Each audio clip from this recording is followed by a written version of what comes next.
us, oh, today na today. Make them feel small, waiting with they feel every day. Women in Amaedi work themselves to the bone while the men lounge, drink palm wine, and gist all day, until one red moon night flips their strength.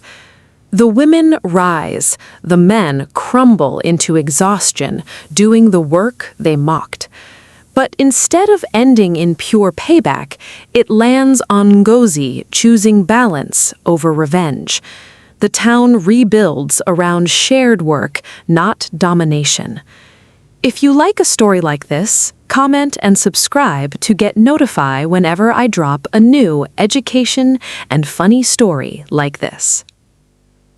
In the small town of Amaedi, the sun never had to wake the women.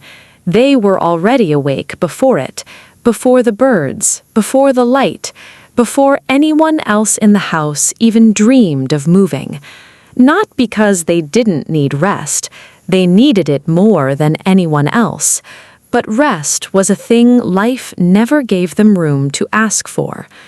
Their hands knew work the way a heart knows how to beat, without thinking, without stopping, sweeping the compound while their bodies still ached from yesterday, blowing life into a stubborn fire before the sun was even up, pounding yam until their arms trembled, walking miles just to bring back water that would be used up and gone by evening, and they would walk it again.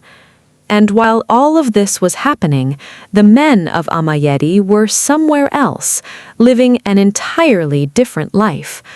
Under the shade of the big mango tree, at the palm wine joint, never empty, laughing about nothing, making up songs about everything except the women carrying the whole town on their backs. There was a woman named Ngozi. If you wanted to see what it looked like to be strong and unseen at the same time, you only had to watch her for one single day. She gave everything, her strength, her time, her body, and it was never once enough to earn her husband's attention, let alone his help. Okori loved his comfort more than he loved noticing her pain. This wasn't just Ngozi's life, it was every woman's life in that town, and because it had always been this way, everyone had stopped asking if it was right. But somewhere far above Amaedi, something had been watching, and it does not forget the tears a tired woman cries alone at night.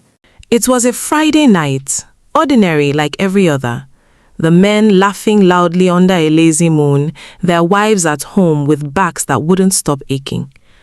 And then, without warning, the moon turned red.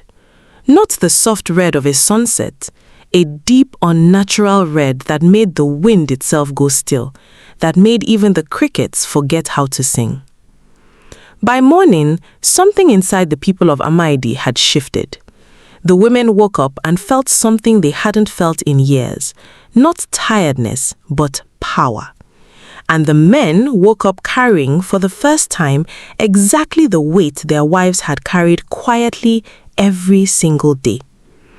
Ngozi didn't sweep that morning. She didn't cook. She tied her head tie the way a queen ties a crown, and she walked out of that house like she finally remembered who she was.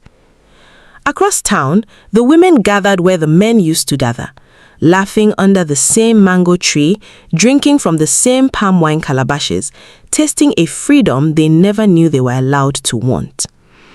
And the men, weak, aching, humiliated by a body that no longer obeyed them, tried to do what their wives had done without complaint for years. Okori's hands shook around a hole he didn't know how to hold. Water spilled down men's backs as they staggered under pots too heavy for arms that had never carried anything but a cup. Soup burned, skin blistered, and by the time the sun went down, the men of Amaedi understood in their bones a pain they had never once bothered to imagine. That night, the women danced, really danced, free, loud, unburdened. And the men slept the way exhausted people sleep, not knowing that somewhere their wives finally understood what rest felt like. But something happened inside Ngozi that surprised even her. As the days passed and her strength never left her, she watched Okore grow smaller, weaker, more broken, and she felt no joy in it. She remembered her own pain too well to want to hand it to someone else, even someone who deserved to understand it. That night, she sat beside him. She didn't say much. She just looked at his blistered hands that had never walked a single day before this, and something in her softened. Ngozi, I never know say na so you dey feel every day. I dey sorry, says Okore. Na today you understand. Suffering no good for anybody, man or woman, say Ngozi. The next morning, Ngozi called the women together under the very tree where they had once been invisible. She didn't come to talk about revenge.